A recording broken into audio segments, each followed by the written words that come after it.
السلام عليكم ورحمة الله وبركاته. إن الحمد لله نحمده ونستعينه ونستغفره ونؤمن به ونتوكل عليه ونعوذ بالله من شرور أنفسنا ومن سيئات أعمالنا. من يهد الله فلا مضل له ومن يضلله فلا هادي له.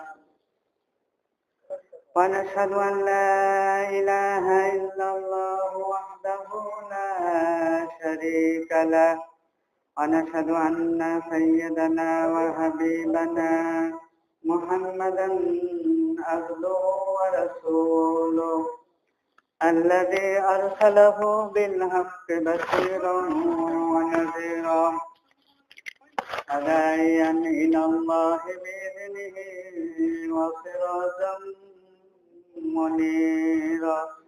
فقد قال الله تعالى في كلامه المجيد والفرقان الحميد: أعوذ بالله من الشيطان الرجيم.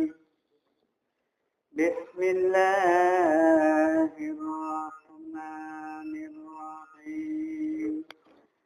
فلما بلغ معه سعيا يا بني إني أرى في المنام أني تذبح فانظر ماذا ترى صدق الله العظيم। সমস্ত প্রশংসা, সমস্ত তারিফ সেই আল্লাহ সুবহানাহু ওয়া তাআলার দরবারে, যিনি আজকের এই পবিত্র দিনে ঈদের নামাজ আদায় করার জন্য আসার তৌফিক দিলেন। সেই মহান আল্লাহর দরবারে শুকরিয়া আদায় করি, সকলে বলি আলহামদুলিল্লাহ। লক্ষ্য করে দরুদ আর সালাম প্রেরিত হোক বিশ্ব মহামানব, সমস্ত বিশ্বের নবী, বিশ্ব নবী জনাবে মুহাম্মদুর রাসূলুল্লাহ, সকলে বলি সাল্লাল্লাহু আলাইহি ওয়াসাল্লাম। আমি কুরআনুল কারীম থেকে একটি আয়াতুল কালিমা তেলাওয়াত করেছি, যে আয়াতে আল্লাহ রাব্বুল আলামিন বলেছেন হযরত ইব্রাহিম আলাইহিস সালাতু ওয়াস সালাম তার সন্তানকে ডেকে বললেন, ফালাম্মা বালাগা মাহু সায়া, হে আমার বৎস, হে আমার সন্তান, ইন্নী আরা ফিল মানাম আন্নী তাযবাহু ফানজুর মাযা তারা, আমি দেখতেছি, স্বপ্নে দেখলাম, বিগত রাতে স্বপ্নে দেখলাম আমি তোমাকে কুরবানি করতেছি। এ ব্যাপারে তোমার মত কি? তুমি কি বলতে চাও? হযরত ইসমাঈল আলাইহিস সালাতু ওয়াস সালাম বললেন যে আপনি যা স্বপ্নে দেখেছেন সেটা আল্লাহ রাব্বুল আলামিনের পক্ষ থেকে আপনার কাছে একটি ওহী ছিল, সুতরাং আপনি আপনার আল্লাহর হুকুমকে বাস্তবায়িত করুন। ইসমাঈল আলাইহিস সালামকে নিয়ে রাস্তায় যাচ্ছেন। ইসমাঈল আলাইহিস সালামকে নিয়ে ইব্রাহিম আলাইহিস সালাম রওনা করলেন ময়দানে যখন রওনা করলেন,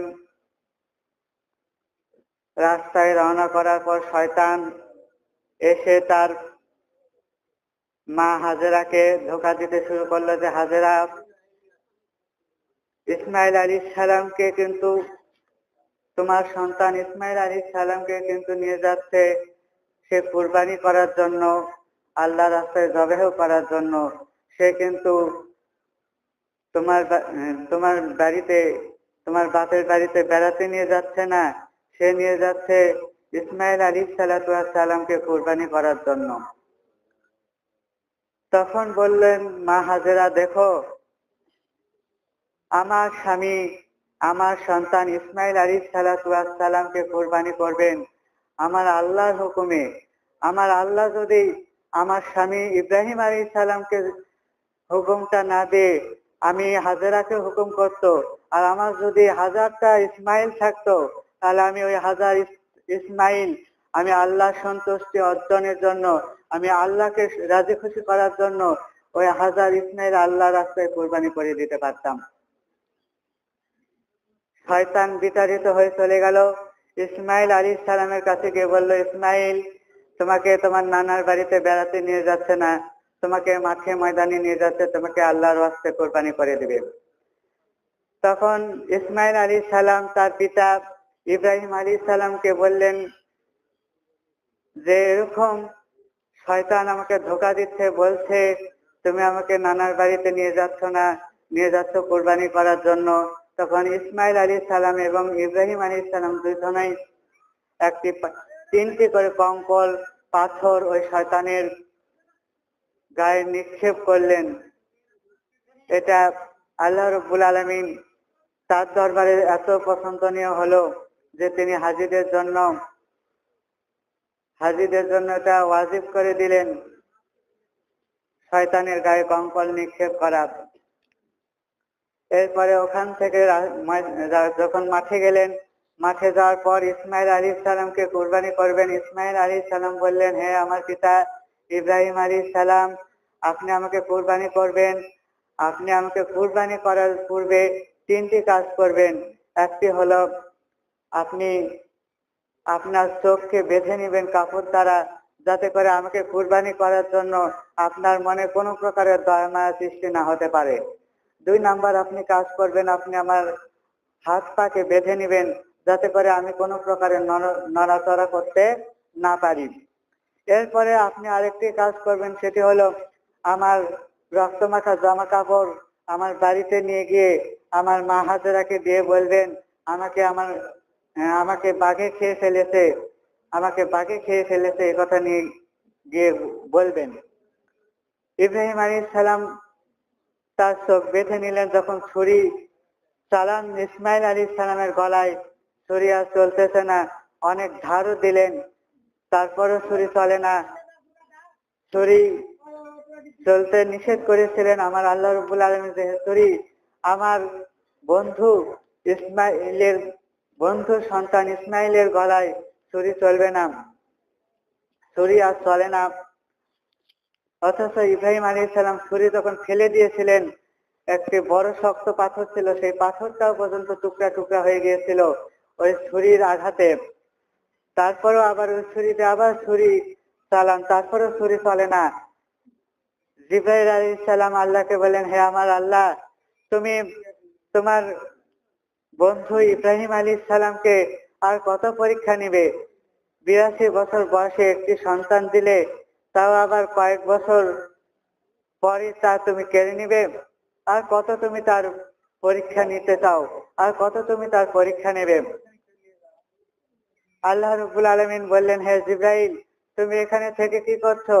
জান্নাত থেকে দ্রুত চলে যাও, আমার জান্নাত থেকে একটি দুম্বা নিয়ে চলে যাও। একটি দুম্বা নিয়ে যখন আসলেন, ইসমাইল আলাইহিস সালামকে সরিয়ে দিয়ে সেই জায়গায় দুম্বা শোয়াই দিলেন। ইসমাইল আলাইহিস সালামের জায়গায় দুম্বা কোরবানি হয়ে গেল।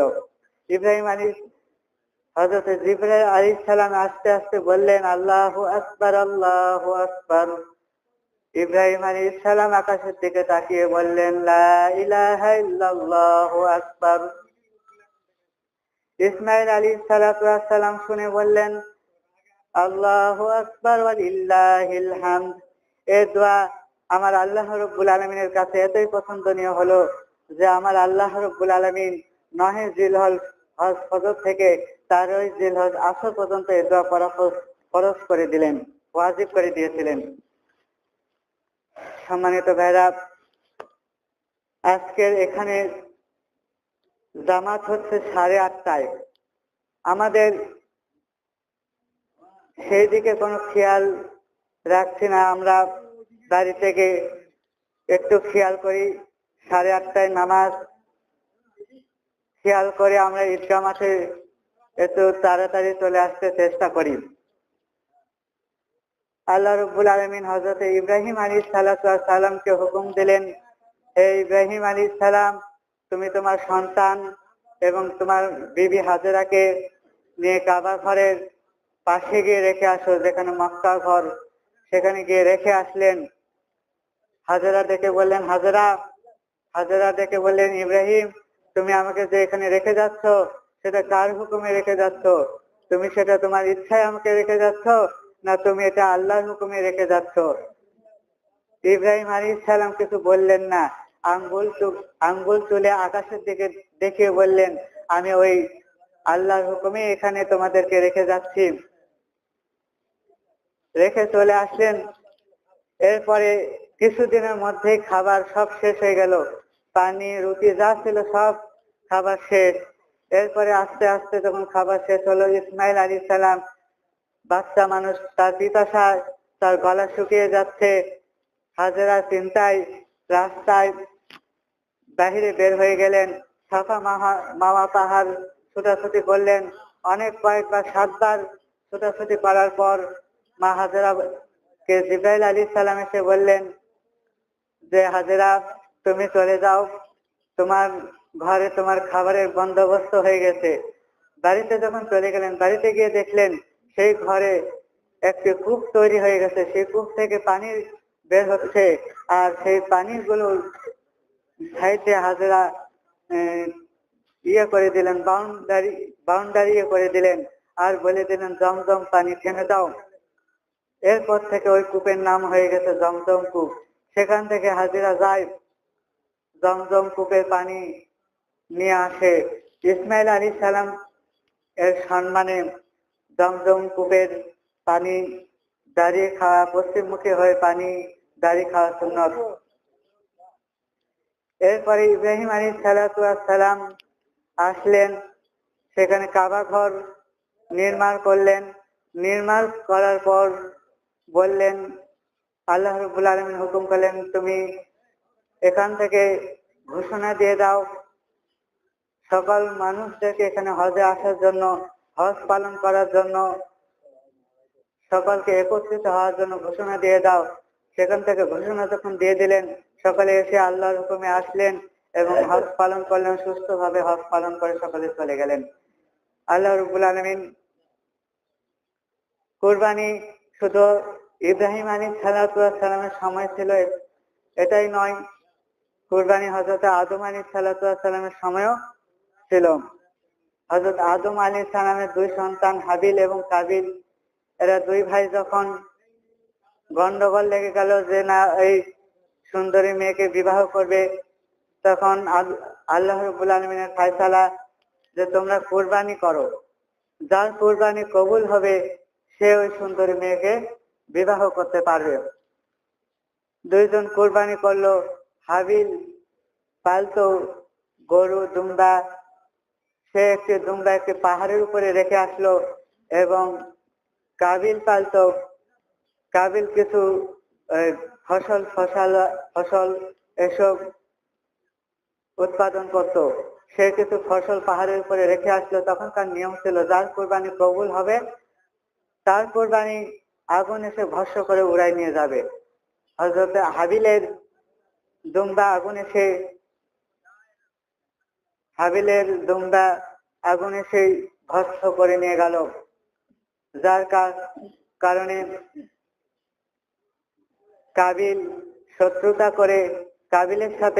হাবিলের সাথে শত্রুতা করে ওই সুন্দর হাবিলকে হত্যা করলো এবং ওই সুন্দরী মেয়েকে বিবাহ করলো। সুতরাং আমরা কুরবানি করব, কুরবানির গোশত তো আমরা খাবই। আল্লাহ রাব্বুল আলামিন বলছেন, লা ইয়ানাল্লাহু লুহুমুহা ওয়ালা দিমাউহা ওয়ালাকিন ইয়ানালুহুত তাকওয়া মিনকুম কাযালিকা সাখখারাহা লাকুম। তোমাদের অন্তরের শুধু তাকওয়া, তোমাদের অন্তরে শুধু নিয়তটা আমি আল্লাহর কাছে পৌঁছাই। তোমাদের কুরবানির বস্তুর রক্ত, মাংস, গোশত, হাড়, হুড্ডি এসব কিছুই আমি আল্লাহর কাছে পৌঁছাই না। আমি আল্লাহ এসব তোমাদের কুরবানির বস্তুর হাড়, হুড্ডি, গোশত চাই না। আমি শুধু চাই তোমাদের অন্তরের নিয়ত। তোমরা কুরবানির গোশত খাওয়ার নিয়তে কুরবানি করতেছো না তোমরা আমি আল্লাহ সন্তুষ্টি অর্জনের জন্য কুরবানি করতেছো? কুরবানি গোশত তো আমরা খাবই। আমরা কুরবানি করব শুধু আল্লাহকে রাজি খুশি করার জন্য। আমরা আল্লাহকে রাজি খুশি করে এই কুরবানি আমরা জবে করব। আমি আর আলোচনা দীর্ঘায়িত করতে চাই না, আমি আমার আলোচনা এখানে শেষ করছি। জামাত 8:30টায় আপনারা যে যেখানে আছেন একটু দ্রুত ঈদগাহ মাঠের দিকে চলে আসেন। আল্লাহু আকবার, আল্লাহু আকবার, লা ইলাহা ইল্লাল্লাহু আকবার, আল্লাহু আকবার, ওয়ালিল্লাহিল হামদ। আল্লাহু আকবার, আল্লাহু আকবার, লা ইলাহা ইল্লাল্লাহু আকবার, আল্লাহু আকবার, ওয়ালিল্লাহিল হামদ।